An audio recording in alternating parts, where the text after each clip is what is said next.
उत्तराखंड के साथ बहुत बड़ी गद्दारी किया हरीश रावत ने। ये सारा का सारा जो वहाँ पे इन्फिल्ट्रेशन हुआ, जो बसे हैं ना ये रोहिंग्या बांग्लादेशी, ये सारे के सारे हरीश रावत के संग बसे। जब तक घूसखोरी बंद नहीं होगी तब तक घुसपैठ नहीं बंद होगी, और जब तक घूसखोरी बंद नहीं होगी तब तक अवैध निर्माण बंद नहीं होगा। ये जितना अवैध निर्माण हुआ है सारा का सारा जो रूट है वो है पैसा। पूरा सरकारी जमीन पे उस समय उत्तराखंड हमारा नेक्स्ट कश्मीर बनने वाला, नेक्स्ट कश्मीर। जब तक घुसपैठियों के मददगारों के ऊपर कार्रवाई नहीं होगी, जिन्होंने राशन कार्ड उपलब्ध कराया उनको पकड़िए, वोटर आईडी जिन्होंने मदद किया है डायरेक्ट इनडायरेक्ट, सबको पकड़ के इनकी नागरिकता खत्म करिए, इनको देशद्रोही घोषित करिए। जहां झुग्गी वहां मकान। ये जो नेटिव, ये जो दिमाग में चला गया ना जजों के कि भाई ठीक है पर ये झुग्गी बनाया, इनको उजाड़ना है तो पहले कुछ बना के दो। क्यों बना के दो? टैक्स पेयर क्या इसी काम के लिए जीएसटी दे रहे हैं, इनकम टैक्स दे रहे हैं, टोल टैक्स दे रहे हैं, रोड टैक्स दे रहे हैं, वैट दे रहे हैं, टीडीएस दे रहे हैं कि ठीक है झुग्गियां बनती रहेंगी और हमारे पैसे से उनको मकान बना के देते जाओ। कनाडा की जनसंख्या 4 करोड़ है, भारत में 5.5 करोड़ घुसपैठिए रहते हैं, कनाडा से ज्यादा रहते हैं। कई देशों की जनसंख्या से ज्यादा हमारे देश में घुसपैठिए रहते हैं। अरब की जितनी जनसंख्या उससे ज्यादा भारत में घुसपैठिए रहते हैं। बर्बाद हो जाएंगे अगर हमने इनको नहीं निकाला तो।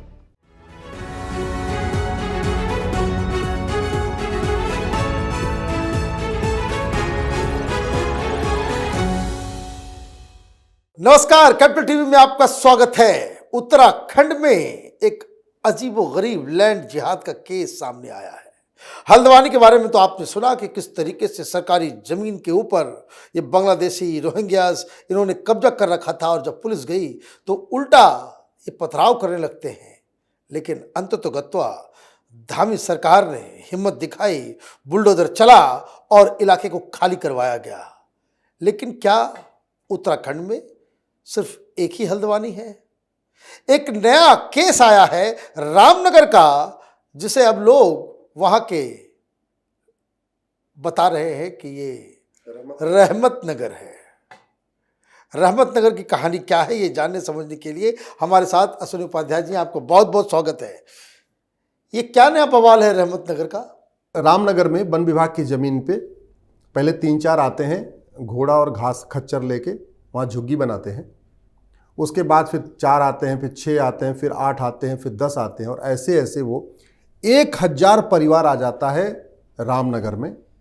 वन विभाग की लगभग 1500 एकड़ जमीन पे अपनी झुग्गियां बसा लेता है। लेकिन ये लोग कौन है, कहां से आए? ये सारे के सारे उसमें मेजॉरिटी बांग्लादेशी हैं और रोहिंग्या है, मेजॉरिटी। तो ये उत्तराखंड तक कैसे आ जाते हैं? बॉर्डर पे 2000 रुपए देते हैं, अंदर आ जाते हैं। अंदर आते हैं, उनके पास पूरा सिंडिकेट है, वो सिंडिकेट इनको पहुंचाता है, और बड़े प्लान्ड वे में पूरा जो स्ट्रक्चर हो रखा है पूरे देश में। अभी एनआईए ने छापा मारा था भारत के 55 शहरों में, तो वहाँ इनके ऑफिस मिले हैं, घुसपैठियों के ऑफिस मिले हैं बांग्लादेशी रोहिंग्या के, जिनका काम है घुसपैठियों को जगह जगह पॉकेट में ले जाना, वहाँ उनकी झुग्गी बनवाना, उनको राशन कार्ड बना के देना, उनका आधार, ड्राइविंग लाइसेंस, वोटर आईडी सब बनवा के देना। पूरा प्लान्ड वे में स्ट्रक्चर बना हुआ है। वहाँ का एमएलए होगा उस तरह का, वहाँ का एमपी उस तरह का होगा, इसके लिए हाँ तो बाकायदा उसकी फंडिंग है। यहाँ क्या हुआ है कि 1500 एकड़ वन विभाग की जमीन पे रामनगर में एक पूरी कॉलोनी बना दिया। कॉलोनी का नाम रख दिया रहमत नगर, और बड़े चालाकी से क्या किया, पहले 2000 रुपये दिया आधार बनवाया, फिर 2000 रुपये दिया राशन कार्ड बनवाया, फिर 2000 रुपये दिया बर्थ सर्टिफिकेट बनाया, फिर 3000 रुपये दिया ड्राइविंग लाइसेंस बनाया। जब सब बन गया तो चुनाव आया तो वोटर आईडी बनवा लिया, और जानते हैं वहाँ की ग्राम प्रधान जो है वो खुद ही उनकी मुस्लिम बन गई। तो एक घुसपैठ उन्हीं में से एक प्रधान भी बन गई। आज की डेट में जो वहाँ प्रधान है वो उन्हीं की है। माय गॉड, 4000 वोटर उन्होंने बना लिए अपने, 4000 वोटर। आप सोच लीजिए, इसका मतलब वहाँ 10,000 के आसपास लोग रह रहे हैं। अगर वोटर 4000 हैं तो टोटल जो संख्या होगी 10,000 के आसपास होगी। एक और उन्होंने बड़ी कलाकारी किया कि झुग्गी नंबर 1 वाले ने अपनी जमीन 10 रुपए के स्टैंप पेपर पे झुग्गी नंबर 2 को दे दिया। झुग्गी नंबर 2 वाले ने 10 रुपए के स्टैंप पे झुग्गी नंबर 3 को दे दिया। तो जब प्रशासन पहुंचा, बोले तुम यहाँ कैसे रह रहे हो? बोले जी हमने तो खरीदा हुआ उससे। तुम कैसे रहे? हमने उससे खरीदा। तुमने कैसे रह रहे उससे? तो उन्होंने आपस में ही 10-10 रुपए के स्टैंप पेपर पे जमीन एक दूसरे को ट्रांसफर कर दिया, जिससे कल को कोई आए हमारे पास तो हम बता दें ये जमीन हमने तो बाकायदा तहसील में जाके लिया है।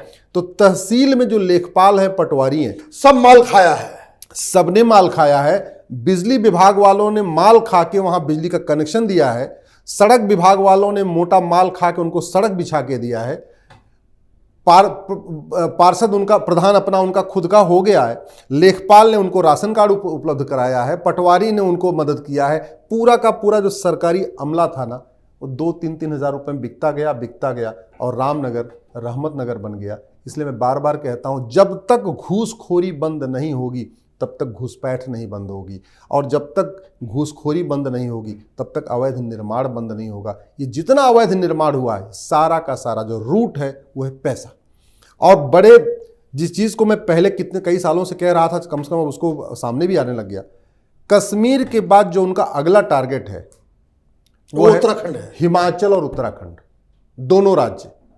हिमाचल में इसके पहले की जो हरीश रावत की सरकार थी, उत्तराखंड में उसने देश के साथ बहुत बड़ी गद्दारी किया, उत्तराखंड के साथ बहुत बड़ी गद्दारी किया हरीश रावत ने। ये सारा का सारा जो वहाँ पे इन्फिल्ट्रेशन हुआ, जो बसे हैं ना ये रोहिंग्या बांग्लादेशी, ये सारे के सारे हरीश रावत के समय बसे हैं। क्या फायदा हुआ? वही हरीश रावत जो एक मुस्लिम यूनिवर्सिटी बनाने की बात कर रहे थे ना, कि हम उत्तराखंड में एक मुस्लिम यूनिवर्सिटी बनाएंगे, वही हरीश रावत ने उत्तराखंड के साथ बहुत बड़ा धोखा किया है। पूरे की पूरे वहाँ जंगल, पौड़ी, गढ़वाल, इधर भीमताल, उधर नैनीताल, आप कहीं पे भी जाइए, चूंकि दूर दूर तक जंगल है, गांव होते नहीं है, वहाँ जाके वो बाकायदा बस गए अंदर, सब सरकारी जमीन के ऊपर, पूरा सरकारी जमीन पे। उस समय उत्तराखंड हमारा नेक्स्ट कश्मीर बनने वाला, कुछ लोग तो ये भी कहा था कि भाई बद्रीनाथ में वहां पे मस्जिद खुल गया था। अरे कह तो रहा हूँ, आप इधर से चलिए, हरिद्वार से आगे बढ़िए, आप ऋषिकेश, कर्णप्रयाग, देवप्रयाग, पंचप्रयाग, आगे बढ़ते जाइए, आपको सड़क के किनारे थोड़ा सा अंदर घुसिए, सड़क पे तो कम दिखाई पड़ेंगे, जैसे ही सड़क से 1 किलोमीटर आप अंदर जाएंगे जो हाईवे है, तो मस्जिदें दिखने, सारी मस्जिदें दिखने शुरू हो जाएंगी। बाकायदा वहाँ मदरसे खुल गए हैं, वहाँ पे बाकायदा भेड़ बकरियाँ उन्होंने पालन कर लिया है। सारा कुछ एक तरीके से पूरे उत्तराखंड का इस्लामाइजेशन हो चुका है। ये तो अच्छा हुआ कि कम से कम वहाँ पे धामी जी की सरकार आ गई, उन्होंने काम शुरू कर दिया, अदरवाइज तो उत्तराखंड पूरा बर्बादी की तरफ चला गया है। ये तभी रुकेगा मनीष जी, जब सबसे पहले भय बिन होए न प्रीत, कठोर दंड व्यवस्था होगी। जो यहाँ घुसपैठियों को बसाते हैं ना, जो जब तक घुसपैठियों के मददगारों के ऊपर कार्रवाई नहीं होगी, जो घुसपैठी जिन्होंने बस उपलब्ध कराया, बांग्लादेश के बॉर्डर से उत्तराखंड पहुंचाया, उन बस वालों को पकड़िए। जिन्होंने राशन कार्ड उपलब्ध कराया उनको पकड़िए, वोटर आईडी जिन्होंने मदद किया है डायरेक्ट इनडायरेक्ट, सबको पकड़ के इनकी नागरिकता खत्म करिए, इनको देशद्रोही घोषित करिए। और सबके सरगना को अगर आप पकड़ना शुरू कर देंगे तो बहुत सारे सेक्युलर नेता तो नप जाएंगे इसमें। देखिए स्वाभाविक सी बात है, बिना पॉलिटिकल सपोर्ट के नहीं होता, बिना पॉलिटिकल सपोर्ट के हो ही नहीं, कुछ नहीं हो सकता। ये सारा का सारा पॉलिटिकल सपोर्ट है। वो आते हैं, उनको पता है कानूनी सपोर्ट भी है, कोर्ट का भी सपोर्ट है और पॉलिटिकल सपोर्ट भी है। राइट। इस देश में जो अवैध निर्माण हो रहा है उसके लिए बहुत हद तक जुडिशरी जिम्मेदार है। हल्द्वानी का मुकदमा 7-8 साल चला, हाईकोर्ट ने कहा खाली करो, और वो लोग आए सुप्रीम कोर्ट, तो सुप्रीम कोर्ट कह रहा हाँ ठीक है भाई, देखो कहाँ जाएंगे बेचारे, इनके लिए कुछ व्यवस्था करो। अरे कोई आदमी झुग्गी बना रहा है, कोर्ट कह रहा है इसको मकान बना के दो, तो ये तो सुप्रीम कोर्ट और हाई कोर्ट इसका मतलब झुग्गियों को बढ़ा रहा है। अगर बड़ा नहीं, सुप्रीम कोर्ट और हाई कोर्ट ये कह रहा है कि कोई भी आम जनता सरकारी जमीन पर जाकर के कब्जा कर लो, हाँ। फिर बाद में हम तुमको जो है एक अल्टरनेटिव व्यवस्था कर देंगे जो तुम्हारा अपना होगा। जहां झुग्गी वहां मकान, ये जो दिमाग में चला गया ना जजों के, कि भाई ठीक है, पर ये झुग्गी बनाया, इनको उजाड़ना है तो पहले कुछ बना के दो। क्यों बना के दो? टैक्स पेयर क्या इसी काम के लिए जीएसटी दे रहे हैं, इनकम टैक्स दे रहे हैं, टोल टैक्स दे रहे हैं, रोड टैक्स दे रहे हैं, वैट दे रहे हैं, टीडीएस दे रहे हैं, कि ठीक है झुग्गियां बनती रहेंगी और हमारे पैसे से उनको मकान बना के देते जाओ। कायदे से ये जो उत्तराखंड की डेमोग्राफी बदल रही है, इसमें हरीश रावत की सरकार के साथ, कांग्रेस की सरकार के साथ साथ जुडिशरी भी जिम्मेदार है। आज तक कहीं भी मैंने इतने फैसले देखे, कभी भी सुप्रीम कोर्ट, हाई कोर्ट ने कोई जजमेंट नहीं दिया कि भाई अवैध निर्माण किया, इसके 100% प्रॉपर्टी जब्त करो, इसके खिलाफ कठोर कानून बनाओ। इलीगली आया तो उसको 100% जेल में डालो। आज तक घुसपैठियों के खिलाफ हमदर्दी दिखाने के अलावा कुछ नहीं हुआ है, कुछ नहीं हुआ है। और ये सुप्रीम कोर्ट, हाई कोर्ट ने किया है, घुसपैठियों के खिलाफ हमदर्दी दिखाया, अवैध निर्माण करने वालों के खिलाफ हमदर्दी दिखाया, झुग्गियां जो बार बार बसा रहे हैं, प्लान वे में बसा रहे हैं, उनके खिलाफ हमदर्दी दिखाया, ना कभी डायरेक्शन दिया। भाई सुप्रीम कोर्ट अपनी इनहेरेंट पावर यूज करता है, उस पावर को यूज करके कह देता भाई ठीक है काम करो, इनकी 100% प्रॉपर्टी जब्त करो, एक काम करो, इनके ऊपर देशद्रोह का मुकदमा चलाओ, ये अवैध रूप से भारत में एंटर कर रहे हैं, इनके खिलाफ देशद्रोह। आज तक कभी किसी घुसपैठियों को सुप्रीम कोर्ट ने देशद्रोही नहीं कहा, कभी ये नहीं बोला इसकी सिटीजनशिप खत्म करने की व्यवस्था करो। तो ये जो एक तरीके से पॉलिटिकल पार्टियों का सपोर्ट, तथाकथित सेकुलर पार्टियों का सपोर्ट, ऊपर से जुडिशरी का सपोर्ट, ये हमारे लिए बहुत घातक है। शायद सुप्रीम कोर्ट के जजों को समझ में नहीं आ रही है कि देश कैसे खोखला होता जा रहा है। 9 राज्यों की डेमोग्राफी बदल चुकी है, 200 जिलों की डेमोग्राफी बदल चुकी है, 900 तहसीलों की डेमोग्राफी बदल चुकी है, बॉर्डर की जो 300 तहसीलें हैं हमारे देश की, उनकी पूरी की पूरी डेमोग्राफी बदल चुकी है। इस बात को शायद सुप्रीम कोर्ट के जज समझ नहीं आ रहा, क्योंकि वो बड़ी सिक्योरिटी में रहते हैं, पूरी फुल प्रूफ Z+ की सिक्योरिटी में रहते हैं।